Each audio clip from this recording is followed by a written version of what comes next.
Tumira lang ako sa condo niya for months and that was all. Moira de la Torre nilinaw ang kumakalat na issue na nag-live-in nga sila ni Sam Milby, kung kaya't nagkaroon ng closeness ang dalawa na ngayon ay pinaghihinala ang naging karelasyon ni Sam Milby.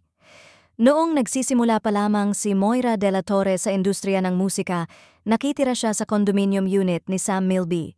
Ayon kay Moira, tinulungan siya ni Sam sa panahong iyon dahil wala siyang sariling tirahan sa Maynila at dumaranas ng depresyon.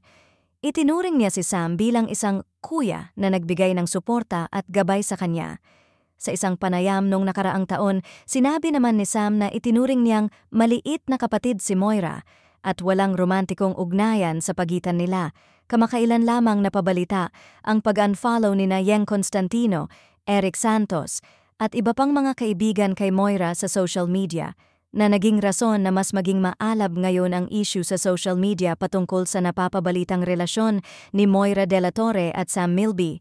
Dahil naman sa naganap kamakailan, naging usap-usapan sa social media ang isang insidente sa Urban Smiles Congress kung saan tila inisnab ni Catriona Gray si Moira de la Torre.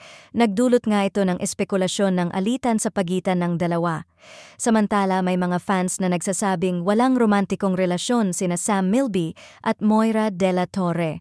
Ayon sa kanila, ang closeness ng dalawa ay bunga lamang ng pagiging magkaibigan at magkatrabaho sa industriya. Si Sam naman ay nagbigay ng ilang pahayag na naglilinaw na walang romansa sa pagitan nila ni Moira at sila ay magkaibigan lamang.